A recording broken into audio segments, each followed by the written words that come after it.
Sabi niya, wala kayong mapapala na ang tatandaan nyo na ay magpapatuloy pa kayo. Hindi nyo kailangan yun dahil kay Kristo, malaya na kayo mula sa utos na yan na inutos sa mga ninuno ng mga Israelita. At sabi, kung susunod din lang kayo sa isang kautosan, sundin nyo na lahat. Kasi hindi pwedeng isa-isa lang, dapat lahat-lahat. At kung sisikapin ninyo na mapagwagian ang pabor ng Diyos sa pamamagitan ng pagsunod sa kautosan, binabaliwala nyo ang ginawa ni Jesus, pinuputol nyo ang relasyon nyo kay Jesus, dahil si Jesus ang koneksyon nyo sa Ama, hindi ang pagsunod sa mga batas.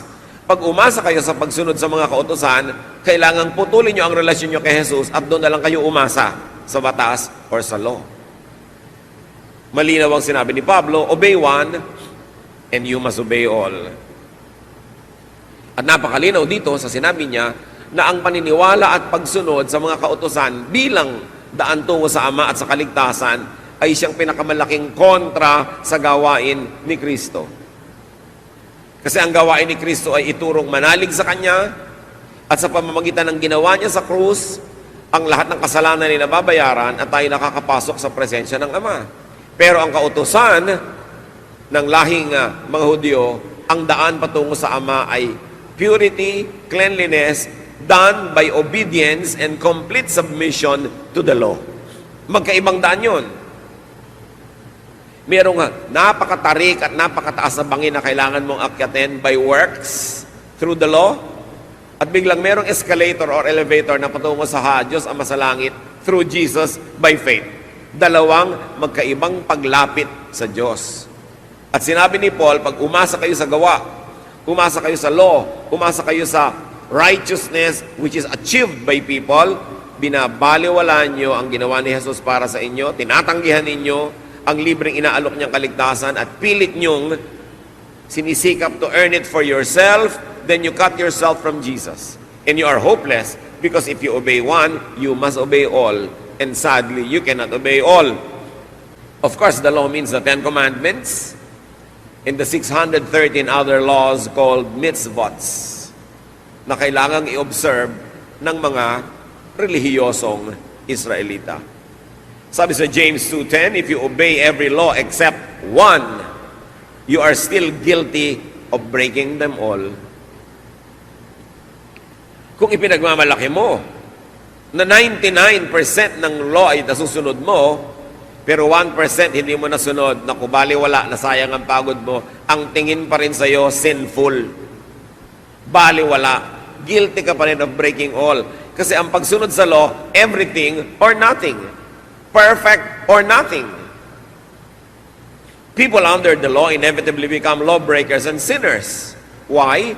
Because they could not obey the whole law all the time. And the law required perfect obedience.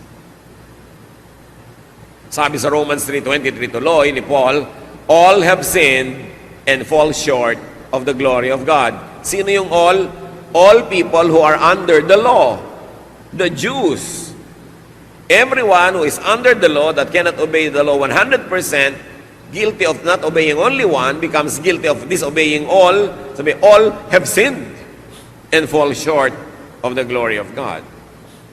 Meanwhile, linawin natin that the law was for the Jews. Ang kautusan ay para sa mga Hudyo. Legally, technically, in the view of the Lord, the law, only the Jews were sinful because only they were given the law. Sa kanila lang ipinagbawal yung mga bawal, therefore, sila lang ang pwede ngayong magkasala pag hindi nila nasunod ang lahat ng bawal. Exodus 20, verses 1 and so on. And God spoke all these words. I am the Lord your God, who brought you out of Egypt, out of the land of slavery. You shall have no other gods before me. So they were given the first commandment, and the second, and so on. Pero sino ang kausap dito nung ibinigay ang utos? Ang bayang Israel. Sino ba ang pinalaya mula sa pagkakaalipin sa Ehipto? Ang Israel. Kaya sabi ng Diyos, ako yung Diyos, huwag kayong magkamaling may iba. Ako yung nagpalaya sa inyo mula sa Ehipto. At dahil dyan, Ang obligasyon nyo sa akin na siyang nagpalaya sa inyo, wala kayong magiging ibang Diyos, ako lamang. At heto ang mga utos ko sa inyo. So ang inutusan, ang binigyan ng law, yung mga pinalaya mula sa Egypt. Anong lahi yon? The Israelites. The law was given to the Jewish people, not to the entire world. Sila ang katipan sa lumang tipan. Sila ang kausap sa lumang usapan. Kaya ang sabi sa Exodus 34, 10 to 11, then the Lord said, I am making a covenant with you. Obey what I command you today. Bakit natin dinidiin yung you? Kasi marami naman mga hindi Israelita nakikilahok sa usapan. Hindi naman silang inutusan. Ngayon, pinipilit nila ang sarili nila magpailalim sa mga utos na yon na hindi naman nasunod ng mga Israelite at syempre hindi rin lalo masusunod ng mga non-Israelites.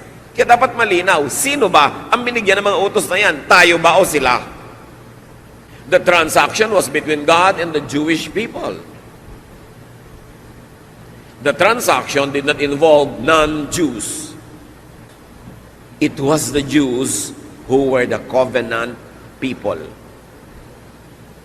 Their holiness, purity, and connection to God was through the law.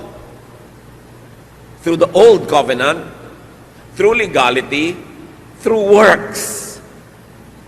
Linawin, ang transaksyon, ang kontrata, ang covenant was between God and the people of Israel.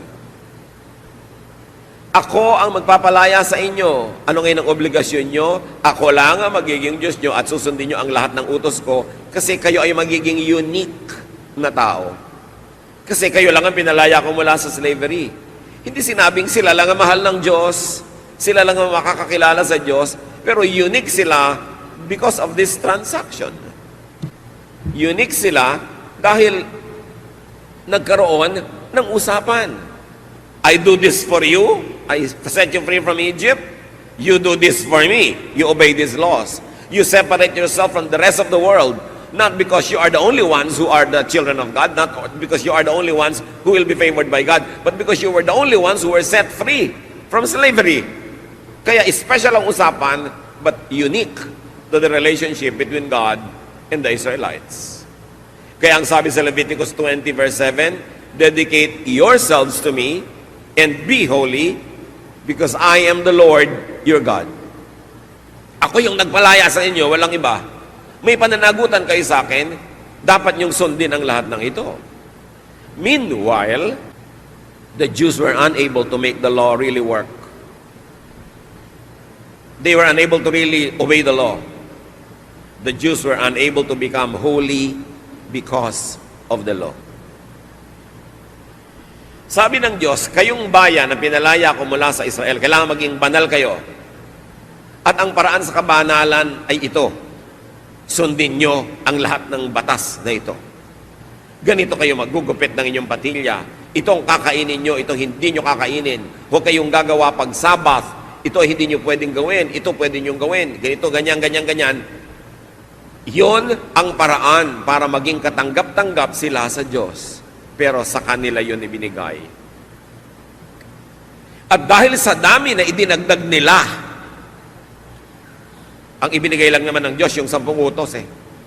Dinagdagan ng kanilang mga pare, ng kanilang mga religious leaders, ng kanilang tradisyon ng 613 other laws called misbots, governing every detail of life. Naging part na yon ng usapan na susundin nila bilang isang bayan at wala namang makatupad. Kaya dahil sa batas na ibinigay sa kanila at sa karagdagang mga batas na ipinasa nila sa kanilang mga sarili, naging guilty tuloy silang lahat dahil di naman nila makaya. Romans 3:10, as it is written, no one is righteous, not even one. Meaning, no one is righteous when measured by the law. Not one will pass the test. Romans 3:20, for no human being will be justified in his sight by works of the law, since through the law comes knowledge of sin. Sabi niyo, hindi niyo na kaya. Therefore, walang makararating sa Ama sa pamamagitan ng paraan ng mga Jews. sa pamamagitan ng kanilang pagsunod sa mga batas na hindi naman nasusunod lahat. Walang makakarating sa Ama sa pamamagitan ng mabubuting gawa, ng hindi pagkain nito, ng pagsusuot ng ganon, sa ganitong tamang gupit ng buhok. Hindi yan ang daan patungo sa Diyos. You will fail. Kaya nung ang mga naging Kristiyanong Hudyo, dahil may mga Hudyo hindi naging Kristiyano, nanatiling Hudyo, nire-require nila na ang mga Gentile or non-Jews na naging Kristiyano ay magpaka-Hudyo rin. Anong sabi ng kanilang leader? Acts 15:10, "Now then, why do you try to test God by putting on the necks of Gentiles a yoke that neither we nor our ancestors have been able to bear?" Nagtatalo-talo yung mga Jewish Christian leaders. Dapat ba o hindi dapat na pilitin pa ang mga hindi Jew na magpaka-Hudyo, sumunod sa kanilang mga utos at tradisyon, tulad ng magpa-circumcise, tulad ng huwag kumain ng ganito, tulad ng ganito dapat, ganon. Sabi ng leader, bakit nyo ginagalit ang Diyos? Sa pamamagitan ng pagpipilit na ipasan at ipulupot sa leeg ng mga Gentiles na hindi naman Hudyo, ang mga batas ng Hudyo, na pati tayong mga Hudyo ay hindi naman nakasunod. Why are we requiring them to obey laws that we ourselves nor our ancestors were able to obey? And then, kaya napakaganda ng ministry ni Jesus. Dahil pagod na ang mga Hudyo sa pagsunod sa mga batas, hirap na silang magpanggap na nakakasunod, at doon sa nakakaya nilang sundin ay sobra talaga silang napapagod. Anong bigla ang sabi ni Jesus sa Matthew 11:28-30? "Come to me, not to the law, all of you who are weary and burdened by the law, and I'll give you rest. Take my yoke upon you, not the yoke of the law, and learn from me, not from your laws. For I am gentle and humble in heart, not like your Pharisees, and you will find rest for your souls. For my yoke is easy, and my burden is light." Itong kapahingahan na iniaalok ni Jesus ay hindi yung akala ng maraming kapahingahan mula sa kasalanan ng sanlibutan, mula sa pag-inom, sa paglalasing. Although, naibibigay yun ni Jesus. Pero ang tinutukoy dito ay kapahingahan sa pagod na relihiyoso. Yung pagpapagod in a religious way. Yung pamamanata, yung pagtitika, yung pagtitiis, yung pag-aayuno, pagpipigil sa sarili, lahat ng pagsunod sa mga haba ng buhok, haba ng damit, doon pinagpapahinga ni Jesus yung mga yung mga Hudyo niyang kausap. Yun naman ang unang kausap eh. Later on, the message of Jesus was brought by Paul and the other apostles to the Gentiles. The same message, but the original recipients were the Jewish people. Sila ang pinagpapahinga ni Jesus mula sa kanilang pagiging mga pusakal na Hudyo. So pinakakapagod ang relihiyon. Pero hindi rin kayo nailalapit sa Diyos. Napipilitan lang kayo magkunwari, magbalat kayo. At yung mga konting nakakasunod, sa ilang nasusunod nila, nagiging mayabang at self-righteous at judgmental. Napakapangit ng nagiging bunga sa inyo ng inyong relihiyon. Kaya sabi ni Jesus, magpahinga na kayo mula sa lahat ng yan. At sinabi pa ni Pablo sa Galatians 3:10-11, "For all who rely on the works of the law are under a curse. As it is written, cursed is everyone who does not continue to do everything written in the book of the law." Clearly, no one who relies on the law is justified before God, because the righteous will live by faith. Sabi ni Pablo, lahat kayo na umaasa na makakarating sa Diyos, katutuwaan ng Diyos dahil sa pagsunod nyo sa mga batas ng Israel, ay kayo ay kumukuha lang ng sumpa. Isinusumpa ang sino man, no, na hindi perfectly makakasunod sa law. So ba't kayo doon susunod? Now, walang sino mang umaasa sa law ang magiging katanggap-tanggap sa Diyos. Dahil ang tunay na tatawaging righteous o banal ay yung naniniwala kay Jesus. They will live by faith in Jesus, not by relying on their works in obeying the law. Kaya sa lahat ng gulo at hirap na ito ng Israel, enter Jesus. Pumasok siya bigla. The Jews who believe in Jesus are, by grace, freed from the law. They are freed from the covenant which they could not keep. Dapat nagpasalamat ang buong Israel nang dumating si Jesus. Dahil yung pagkakatali nila sa law ay nalagot, ang pagpapakahirap nila sa pagsunod sa law para tanggapin ng Diyos ay pinadali, sapagkat ngayon kung mananalig sila kay Jesus, ang kamatayan ni Jesus ay sapat ng bayad sa kanilang lahat ng kakulangan sa pagsunod sa mga batas. In Jesus, all the commandments were fulfilled. Hindi dahil iginiit niya sa mga taong sundin yun, kundi siya na ang sumunod para sa lahat at namatay siya para bayaran ng pagkukulang ng lahat. Kaya ngayon, para ka nalang maligtas, hindi mo na aakyatin yung matarik na bangin ng works through the law, but sasakay ka sa elevator by faith in Jesus. Kaya sinabi, pag tinanggihan mo pa itong elevator na ito, at iginiit mong akyatin yung bundok na yan na mag-isa, para kang kumuha ng sumpa sa sarili mo, kasi hindi mo magagawa, wala namang nakagawa. Kaya nga ipinadala na si Jesus. Jesus fulfilled the law, paid the price, and satisfied the old covenant. Yung lahat ng utang ng mga Israelites sa Diyos Ama, binayaran ni Jesus. Kaya bayad. Kaya pwede sila ngayong makarating sa Ama sa pamamagitan ni Jesus. Sabi ng 1 Peter 2:24, He Himself bore our sins in His body on the tree or the cross, so that we might die to sins and live for righteousness. By His wounds, you have been healed.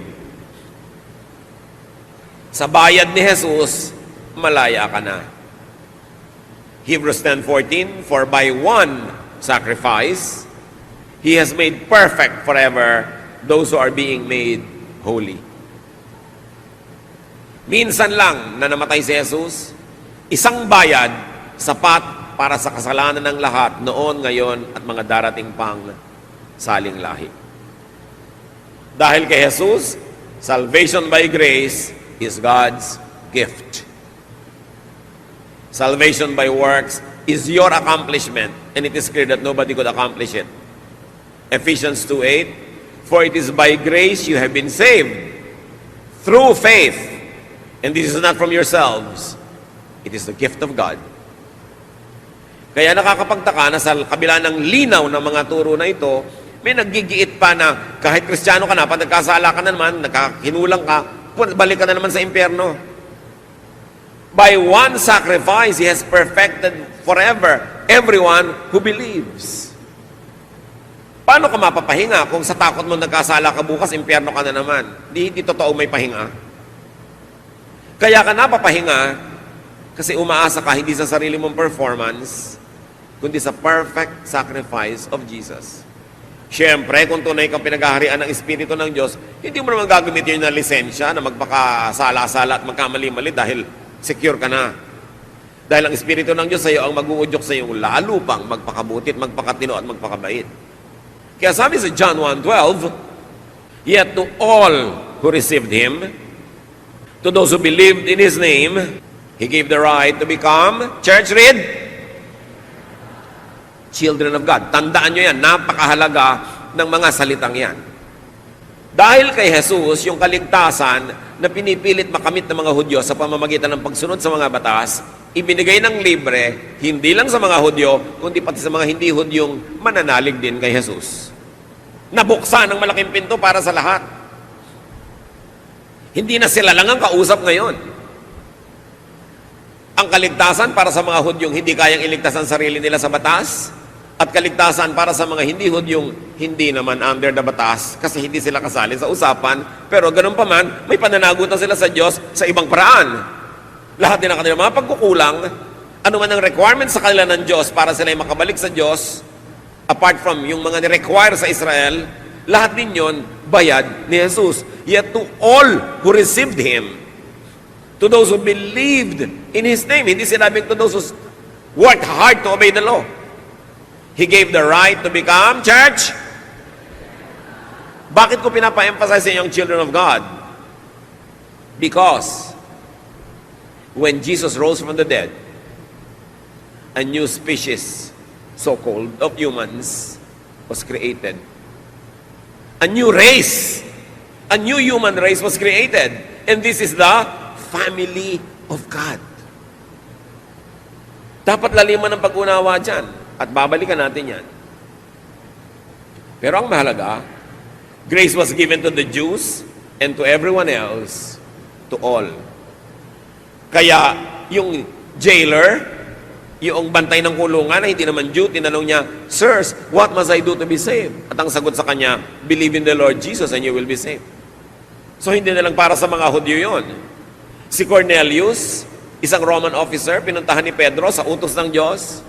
At sabi ni Pedro, ngayon ko lang na-realize na walang itinatangi ang Diyos. Jew or Gentile, mahal niya. At pinapunta niya ako kay Cornelius, isang Roman and therefore a non-Jewish person, para ito rin ay maligtas kay Jesus. Si Philip, the foremost evangelist after whom our country was named, si Philip, was used by God to preach to the Ethiopian eunuch. Una, hindi yun Jewish, Ethiopian nga, at eunuch pa considered unclean by the law of Israel. Pero siya din, welcome kay Jesus. The Syrophoenician woman who pleaded for her daughter, una, sinubukan siya ni Jesus, sabi, ako ay para lang sa mga Hudyo.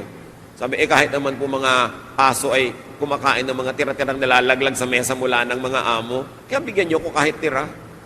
At sabi ni Lord, kita niyo, walang ganyang pananalig kahit sa mga Israelita, ha? At ang pamilyang ito pinagpala ni Jesus. The man possessed by legions, who lived in an area where there was a big piggery business, therefore hindi sila mga Hudyo, pinuntahan ni Jesus, pinalaya rin, minahal, iniligtas. Dahil kay Jesus, ang kaligtasan ay napunta sa lahat. Yung makitid na usapan ng Diyos at Israelites lamang, pinalapad, isinama ang lahat. At ngayon, hindi isinama under the law, kundi isinama under grace by faith in Jesus. Napakahalaga ng ministry ni Jesus. At bakit niya pwede kayang gawin yun? Kasi anak siya ng Diyos. Gustuhin ko mang mamatay para sa inyong lahat, I'm sure hindi ko kayo kayang iligtas. Baka sarili ko lang, kulang pa yung sacrifice ko sa sarili ko. Kayo pa ang mailigtas ko. Gusto niyo mang mamatay para sa amin, hindi kayo pwede maging Savior, kasi tao lang tayo na maraming kulang. Pero si Jesus, na anak ng Diyos, ang halaga ng kanyang buhay ay mas mahalaga sa buhay ng lahat naong nabuhay at namatay, nabubuhay ngayon, ipasisilang pa lang, kaya niya sagutin ng lahat. Kaya siya lang, by one single sacrifice, salvation becomes available to all. Salamat, not by works, because the works never worked for the people of Israel. Salamat, it is by grace. To those who believed Him, who called upon His name, He gave the right to become children of God. No longer children of Satan, children of God. Are you one of us? Anak ba kayo ng Diyos? Hindi dahil banal tayo, ha? Yes, palakpakan nyo ang Diyos dyan. Naging anak tayo ng Diyos, hindi dahil tayo banal. Pero dahil anak na tayo ng Diyos, banal na tayo sa tingin ng langit. Kahit sa pang-araw-araw, nagkukulang-kulang tayo. Kaya nga may 1 John 1:9, we can confess and get restored. Kaya dahil doon, we can rest. Pero pag nananalig kayo, natatanggal ang salvation, pag nagkasala ka na naman, how can you rest? Nakakapagod yun, nakaka-stress yun. But the mere fact that Jesus said, you can rest, means you can rest. Jews who believed in Jesus were set free from the law. Kaya ang sabi ni Paul sa Galatians 5:1, it is for freedom that Christ has set us free. Not for bondage again. Pinalaya kayo para kayo maging malaya. But ngayon kayo, naghahanap na naman ng tali. Ba't naghahanap na naman kayo ng kulungan? Para sa inyo at para sa kapwa nyo. Through Jesus, the Jews could bypass the law. Kaya galit sa kanya ang mga Jewish religious leaders, kaya siya ipinapatay, kasi sa kanila, blasphemy yun. Kalapastangan ng malaki na pwedeng hindi ka na sumunod sa batas. Kaya kinailangang ipapatay nila si Jesus. John 8:36, so if the Son sets you free, you will be free indeed. Previously, the Jewish people's way and door and entry to God was through the law, through works. But this never worked. Hindi tumalab, hindi effective, walang nakasunod, lalo't dinagdagan pa nila ng marami. So they were given a new and a perfect way, a door, an entry to God through Jesus by faith, by grace. Kung meron kayong kaisa-isang katuruan na dapat maunawa mula ulo hanggang paa, pabalik-balik ta rin man kayo ay hindi kayo malilito that we are saved not by works, not by the law, but by faith in the perfect work of Jesus. And this is not your accomplishment, it is the goodness of God. Yan ang dapat maintindihan. Yan lang ang katuruan na dapat talaga ipaglaban. Yung mga iba, huwag na kayo makipagyera sa mga katuruan, tungkol sa mga damit, mga diet, kung ano-ano. Binaliwala na yon ng grasya ng Diyos through Jesus. Bagamat kung gusto ng ibang sundin, hindi bahala sila. Pero huwag nilang i-impose sa iba. Kasi hindi yun ini-impose sa atin ng Diyos. Kung choice mo, bahala ka, it's your choice. Pero hindi dapat igiit sa iba at hindi dapat husgahan ng iba na ayaw. John 14:6, kaya naman nasabi ni Lord ng ubod ng linaw, I, not the law, am the way, and the truth, and the life. No one comes to the Father except through me. Again, akala ng iba, yung ibang way na pinag-uusapan dito ay yung I, not alak, not drugs, not adultery, not sin. Hindi yun ang way. No. Ang tinutukoy dito, not the law. Sabi niya, ako ang daan, hindi ang mga batas na yan. Ako ang katotohanan at ako ang buhay. Walang makakarating sa Diyos sa pagsunod sa mga batas na yan, kung hindi sa pananalig lang sa akin. Kaya napakahalagang mensahe ito na ituro Kung malinaw sa atin ito mga kapatid, hindi tayo mapapakali na hindi natin tinuturo sa ating buong pamilya, mga kamag-anak, mga kaibigan. Kasi walang ibang daan, kundi ang pananalig kay Jesus. Tapos ang dami nating nakikita mga tao, hirap na hirap sa buhay. Namamanata, nag-aayuno, nagsusugat sa sarili, nagpapahirap kung ano-ano pinupuntahan ng mga masisikip, siksikan, sa paghahanap ng daan patungo sa Diyos. Libre na nga kung mananalig ka na lang kay Jesus. Dapat nilang malaman. Hindi dapat silang laitin o pagtawanan o baliwalain. Dapat turuan. Sayang ang elevator at escalator sa dami ng pinipilit umakyat sa matarik na bangin, tas naglalaglagan lang at hindi makarating sa taas. Hirap na hirap. Very importantly, sabi sa Colossians 1:15, the Son is the image of the invisible God, the firstborn over all creation. Si Adan, firstborn ng taong lupa. Si Jesus, firstborn ng taong espiritu. Kaya sinabi, si Jesus daw ang panganay. Siya ang firstborn over all creation. What creation? This creation of the family of God. A new species, so to speak, of humans was created through Jesus. Sabi sa 1 Corinthians 5:17, therefore, if anyone is in Christ, he is a new creation. The new creation has come. The old is gone. The new is here. So, tingnan nyo sarili nyo, tingnan nyo katabi nyo, mukhang siya pa rin yung dati. Pero, kung tinanggap niya si Jesus, at siya na kay Jesus na, ang tingin sa kanyang langit, iba na siya. Hindi na siya ang dati. Yan ang sinasabi nating ibang lahi. Dati, parang napaka-special na lahi ng Israel dahil sila ang patungo sa Diyos at may usapan at may kontrata sa kanila ang Diyos na hindi naman nila natupad yung part nila. Kaya inalok si Jesus. Pero ngayon, ang napaka-special na lahi, ang family of God. At sino yung family of God? Sino mang tumanggap kay Jesus, nanalig sa Kanya, He gave the right to become children of God. This is the family of God. This is the new creation. This is the new race, loved and favored by God. A new race, no longer the Jewish race, but the family of God was born through Jesus. Dati walang family of God, meron lang Israel. Tapos iniisip nila, sila lang yung favored, kanila lang ang lahat. Ang hindi nila nare-realize, sa kanila lang ibinigay yung utos na hindi naman nila nasunod.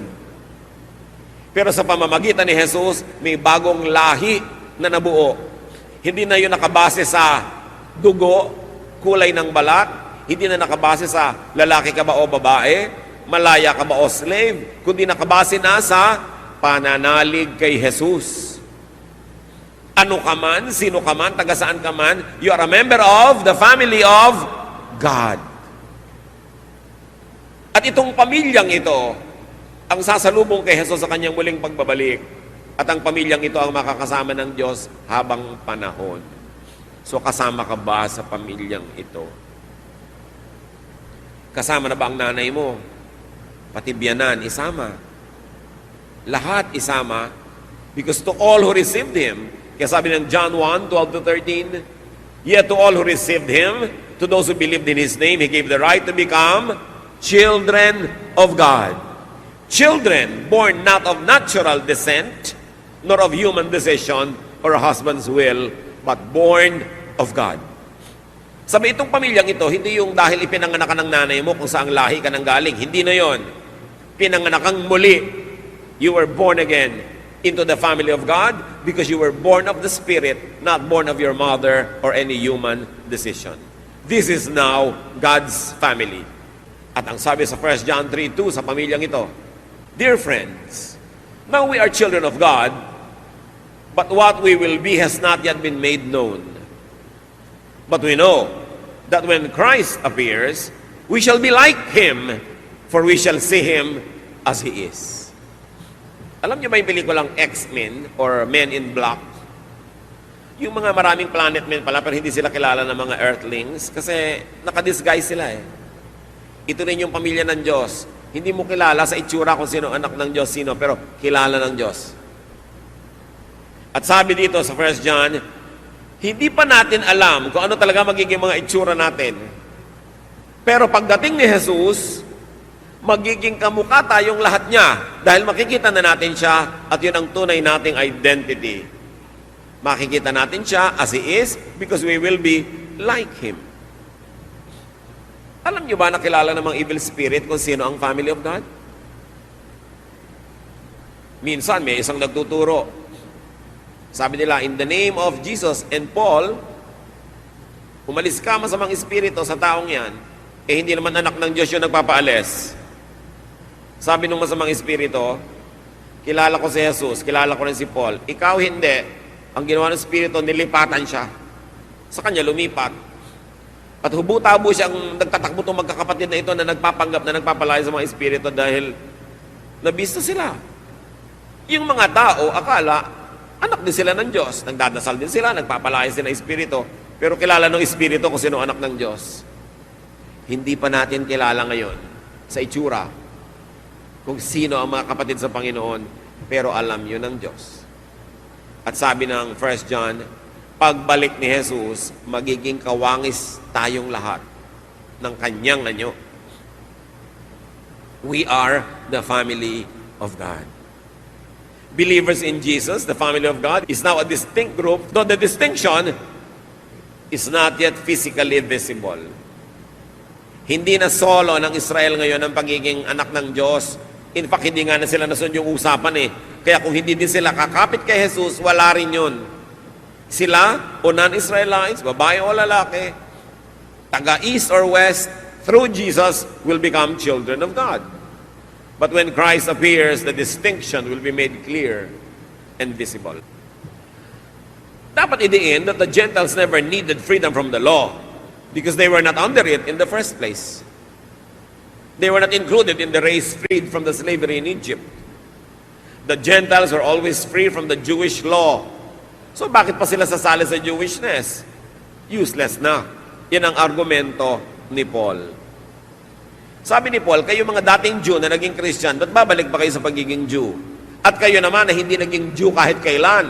Gentile kayo na naging Christian na lalo na kailan para bumalik pa sa pagiging Jew for which you were never a part of. At sabi niya sa Romans 3:21-22, but now, apart from the law of righteousness of God has been made known, to which the law and the prophets testify. This righteousness is given through faith in Jesus Christ to all who believe. Kaya galit din ang mga Jews kay Paul eh, tulad ng galit sila kay Jesus. Sabi kasi ni Pablo, may ibinigay na ang langit na daan patungo sa Diyos at hindi ito yung daan sa pamamagitan ng Jewish law. Ito yung daan sa pamamagitan ng pananalig kay Jesus. Kaya kahit saan magpunta si Paul, binubugbog siya. Tinutulak sa bangin. Ikinukulong. Sinasaktan ng mga Hudyo. Kasi ganun din ang ginawa nila kay Jesus. Ayaw nila na yung mga pari nila, yung mga katuruan nila ay mawala sa pagkokontrol sa mga tao. Gentiles only needed Jesus, not the law, to connect to God. Tapos ngayon, meron pang mga Kristiyano na ginagaya nila yung mga Hudyo na naman. Pati suot ng mga Hudyo, terminologies ng mga Hudyo, fiesta ng mga Hudyo, ginagaya nila samantalang parang hindi naman isinulat yung Galatians. Andot kay linaw-linaw. Sabi sa Galatians 3:26-29, "So in Christ Jesus, you are all children of God through faith. For all of you who were baptized into Christ have clothed yourself with Christ. There is neither Jew nor Gentile, neither slave nor free, nor is there male and female, if you are all one in Christ Jesus. If you belong to Christ, then you are Abraham's seed and heirs according to the promise." Ang lahat ng ipinangako kay Abraham, hindi pwedeng tanggapin ng mga Israelites kasi hindi sila naging masunurin. Ngayon ay ibibigay na sa mga hindi Israelites na mananalig kay Jesus. Yung nakalaang mga pamana na sana ay sa mga apo ni Abraham, ang ituturing na ngayong mga apo ni Abraham ay hindi na mga Hudyo lamang, kundi mga Hudyong naniwala kay Jesus at mga Gentiles na naniwala kay Jesus. There is no need for Gentiles to convert to Judaism. There is absolutely no need for Gentiles to imitate the Jews, to become children of God. Like the Jews who were set free by Jesus from the law and given only the law of love, Gentiles would also be governed by one law, the law of Jesus, which is the law of love. John 13:34-35, ang linaw ng sabi ni Jesus, "A new command." What kind of command? New. A new command. Ano ibig sabihin ng new? May bago na. Wala na yung luma. "A new command I give you. Love one another as I have loved you. So you must love one another. By this everyone will know that you are my disciples, if you love one another." Dati, everyone will know that you are the people of Israel by what you eat, by what you don't eat, by what you do on the Sabbath, by the clothes you wear, etc., etc. Sabi, doon nakikilala ang mga lumalapit sa Diyos. Sabi ni Jesus, hindi na ganon. Ngayon, makikilala na ang mga tunay kong tagasunod kung sila'y maibigin sa pag-ibig nila sa kapwa at sa isa't isa. Makikilalang tama kang mananampalataya hindi dahil sa version ng Bible na binabasa mo. Hindi dahil sa iyong fashion or what you wear. Hindi dahil sa iyong diet. Makikilala ka dahil sa iyong pagmamahal sa iyong kapwa-tao. At sabi ni Jesus, kung merong dapat na identity ang mga mananampalataya, ito ang identity na mahalaga, that you love like I love. So the Jews who had become Christians would be foolish to submit themselves again to the law from which the original recipients had already been set free. Kaya ang sabi ni Paul sa kanila sa Galatians 3:1, "You foolish Galatians, who has bewitched you?" Sabi, kayo na mga Galatians, nagpapakahangal kayo, sino ang nangkulam sa inyo? At matapos ko kayong turuan ng salvation by faith, ngayon, may nagturo, sumingit habang nakatalikod ako, that you should be Jewish, that you should be saved by works, at nanalig naman kayo, malaya na kayo, babalik kayo sa tali. Sabi niya, you are foolish, you Galatians. Who has bewitched you? Galatians 5:1 and 4. It is for freedom that Christ has set us free. Stand firm then, and do not let yourself be burdened again by a yoke of slavery. You who are trying to be justified by the law have been alienated from Christ. You have fallen away from grace. May mga nagtatanong lagi, ano po ba yung mga kasalanan na walang kapatawaran? Ano ba yung mga paano how to fall from grace? Eto, sinabi ni Paul ang isang paraan. Pag binaliwala mo ang kaligtasang libre sa pamamagitan ng pananalig kay Jesus at iginiit mo na naman ang pagsunod sa mga kautusan ng Israel, you fall from grace. Nawawala yung pabor sa iyo ng Diyos. Sige, maghirap ka, magdusa ka, earn your salvation. Ganun ang mapapala mo. And you can never earn it. The Christian is free to do anything that Jesus does not prohibit. Bakit natin ito itinatanong? Kunwari kasi ang maraming Christian, free in Jesus. Saved by faith, not by works. But in actual practice, in many churches, sa oras na tanggapin mo si Jesus, ligtas ka na, ibabalik nila sa iyo ang lahat ng laws at dadagdagan pa ng iba. Kaya eto ka na naman, katulad ka na naman ng dating Israelite, nakatali, nakakulong sa isang katerbang laws. Dumadami pa tulad ng bawal magkulay ng buhok. Parang wala naman yata yan sa sinabi sa mga verses. Bawal maghikaw ang lalaki.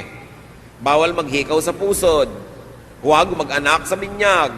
Huwag pumunta sa namatay mong lola na merong misa dahil hindi ka member ng church na yon.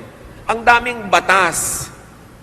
Kahit nangingisay na ang mga kamag-anak ko sa probinsya, huwag kang a-absent sa Sunday school. Really? Siyempre, hindi ka dapat absent talaga sa mga trabaho ng church, lalo kung ikaw yung servant. Pero may mga excusable event naman. Dahil tayo na may malaya, hindi nga tayo tali. Nagpapakabuti ka, nagiging faithful ka dahil you choose to do so, not because you are compelled. Dahil malaya tayo kay Jesus. Ang natira na lang ng isang utos ay ano? Ano? Love. Ano yun? The Christian is free to do anything that does not contradict Jesus' only law, love.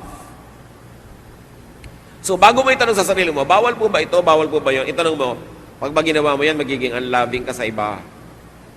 Pag unloving, hindi, bawal. E di free na po para tayo sa law, pwede ko na agawin yung asawa ng kapitbahay ko. Teka, loving ba sa kapitbahay mo na agawin mo yung asawa niya? Hindi po. They against the law of Jesus yan. In that case, that old law still holds. Because it must apply in love. Eh wala na po palang batas, di pwede na ako magnakaw. Loving bang magnakaw? Hindi po. Eh di, hindi ka pa dapat magnakaw kasi kasali yan sa love. Pero yung, pwede ko po bang kulayan ng violet ang buhok ko? Teka, magiging unloving ka ba sa amin kung violet yung buhok mo? Hindi po. Eh yung pala, di kulayan mo. Kaya lang, huwag naman yung mukha kang bumangon mula sa hukay. So, pwede ko po bang isuot ito? Yung nakabulwak na po ang aking dibdib? Dahil wala na palang law. Loving ba? Na lalaki matuliro dahil nakita yung bumubulwak-bulwak mong dibdib. Hindi na sila makapag-concentrate sa pagdarasal. Hindi po. Eh, yung pala, so takpan mo. Ibig sabihin, lagi mong itatanong, is it loving? Hindi, bawal ba? Bawal ba? Dahil isa na lang ang inibinigay na utos eh, love. Ang totoo, ang daming utos yun, ha? Pero hindi mahirap sundin. Hindi mabigat, magaan, at masayang sundin. Mga Kristiyano, magpaka-Kristiyano tayo. Huwag tayong sumunod sa mga Pharisees. Huwag kayong magsiksik sa mga verses ng mga Old Testament na tinuturoan kayong mambato ng may kasalanan. Kahit mga verses ng New Testament na sabi ng mga tao, hindi naman sila si Jesus. Sasabi man, rebuke ka dito, magalit ka doon. Hindi na yung loving. Stick to the law of Jesus. Simplify the moral law that governs your life. Because you have been freed from the law. Kailan pa natin maiintindihan that we are free from the law? Lagi nang ipinapanakot din ng mga pulpito, ng mga Kristiyano, ng mga Bible study leader, magagalit ang Diyos, paparusahan ka ng Diyos. Nasaan yung freedom? Isa lang nga ang law. Loving ba? Pwede ko po bang gamitin itong napaka-old-fashioned na verse ng Bible? Kasi feeling ko, banal ito. Maiintindihan ka ba ng mga tao hindi naintindihan ng Old English? Eh hindi po, nagkakapilip-pilipit nga ang dila nila eh. Loving ba yan? Gagamit ka ng version na madaling maintindihan ng mga tao para loving ka. Hindi mo papahirapan yung mga tao na gagawa ka ng church event kasabay ng lahat ng family reunion at family events. Lahat ng kalendaryong merong holiday ang mga family, may activity yung church. Eh paano kung isa lang na member ng family ang member ng church mo? Eh di wala siya sa pamilya niya. Loving ba yun para sa pamilya niya na absent siya sa lahat ng event dahil tinatapatan ng church ng activity, nakikipaglabanan yung church sa family ng believer? Loving ba yun? Kasi kung family-friendly ka, hindi mo nalalabanan yung ganung mga event. Ang dami-dami namang events during the year. At merong 52 Sundays during the year. At the least. Bakit kakalabanin mo yung mga family event kahit yung pamilya niya hindi Kristiyano? Loving ba? Na ilayo mo ang isang mananampalataya sa kanyang sariling pamilya? Loving ba na yung isang ina ng tahanan, wala kang ginawa kundi pagtrabahuhin sa church, hindi na nakakapagsaing, hindi na nakakapaglabas sa bahay nila? Loving ba yun? Kaya dapat nga nating reviewin what does it mean to follow the love of Jesus? The Christian is free to do anything that loves. Example, the woman caught in adultery. The law required that she be stoned to death. Loving ba yun? Of course not. So ang ginawa ni Jesus, iniligtas niya yung babae mula sa pagkakabato. Pero sabi niya, sin no more. You are free to follow the example of Jesus, not to throw stones at people, but to love them even if they were caught in adultery, but to restore them. Yun ang ibig sabihin ng Kristiyano. Ibig naman, walang pinakaiba yung Kristiyano sa mga Pharisees Parang pare-pareho lang. Mas mahigpit pa nga, mas mahirap ang pakisamahan, at mas maraming ipokritong Kristiyano. Kasi pagka naging totoo ka, hindi ka tatanggapin. Kung magtatanggapan tayo sa isa, magmamahalan, everybody will relax, we can rest as Jesus wants us to rest. Pag wala kasi nagja-judge, pwede ka mapahinga Pero pag may judge ba, pa-impress ka ng pa-impress. Galatians 5:6. For in Christ Jesus, neither circumcision nor uncircumcision has any value. The only thing that counts is faith, expressing itself through love. Yung circumcision, palitan nyo ng iba. For in Christ Jesus, neither wearing earrings or not wearing earrings has any value. Coloring your hair or not coloring your hair has any value. May wala yan. Huwag niyang pag-usapan. Malayo yan sa bituka. Malayo sa issues ng kaligtasan at kalangitan. Why become majors of minors? Pinapalaki yung maliit. Kaya sabi ni Jesus, kayo mga Pharisees, hindi ninyo malulon ang kaprasong kulisap, pero buong-buong kamelyo nalululon nyo. Maliit na bagay, hindi nyo mapalampas. Pati malalaking mga kasalanan, pride, arrogance, judgmentalism, nagagawa nyo. So yeah, you hypocrites. There is freedom because of Jesus. Hindi license to do anything you want. Kasi lagi mo itatanong, loving ba? Member ka na isang Bible study group, loving bang laging umabsent nang wala namang emergency? Hindi, kasi hindi mo nasusupport yung teacher, yung leader, hindi mo siya na-encourage. Loving ba na may Bible study, text ka ng text? No, it is rude. Kaya napakaganda ng work na love Dahil yun ang magpapabago sa ating asal. Ano yung freedom kay Christ? Freedom from what? Freedom from the Jewish law, from Jewishness, from legalism, from works, for salvation, from oppression by the law, from legalistic, formal, and Pharisaic religiosity. It is freedom from church bullies na nangihimasok sa buhay mo na parang sila ang Diyos. Freedom in Jesus is freedom for what? For rest and peace. Matthew 11:28-30, masarap ulit-ulitin. Come to me, all of you who are weary and burdened, and I will give you rest. Take my yoke upon you and learn from me, for I am gentle and humble in heart, and you will find rest for your souls. For my yoke is easy, and my burden is light. Nawa ito ang maranasan natin sa Panginoon. Ito ang iparanas natin sa ating kapwa, na sila may mapahinga, magaan ang dala, at lahat tayo nagmamahalan, at tiyakin ninyo that you are a member of the family of God, because it is the family that will stand forever. It is not yet physically visible who the members are, but heaven knows, and even evil spirits know, and when Jesus comes, we will all know as well. Believe in Jesus, call upon Him, receive His love, and love yourself and love others. This is rest. This is high spirituality. Salamat, Panginoon. Salamat po sa kapahingahan. Salamat na hindi namin kailangang pahirapan ang sarili namin na abutin ang hindi naman kayang abutin talaga. kundi pinababa nyo, ginawa nyong libre para maabot, bagamat hindi mumurahin. Salvation is free but not cheap because your Son Jesus paid for it. Turuan nyo kami, Lord, na hindi abusuhin ang kapahingahan na ito, ang kalayaang ito, kundi dahil sa paggalang namin sa inyo at kay Jesus, lalo kaming maging mapagbantay sa sarili, maibigin, mapagmahal, at kami mapahinga. Pagbulay-bulayan natin mga kapatid, kung ano talaga ang kahulugan nito sa ating personal na buhay, that you are free, that you can set people free, that we are free to love and to receive love, and that the people of God will be known by their love. Dear Lord, as your people are silent before you, give us wisdom to make very personal applications in our own personal lives.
Every little thing related to you make me smile.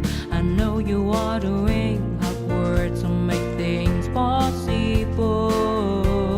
I want to let you know that I am with you and I will be forever. Every little thing related to you make me smile. I know you are doing hard work to make things possible. I want to let you know that I am with you and I will be forever. When you talk, I want to listen to you for hours. When you are there beside me, I feel like looking at you all the time. My love for you will never really change. Just want to tell you that you mean a lot to me.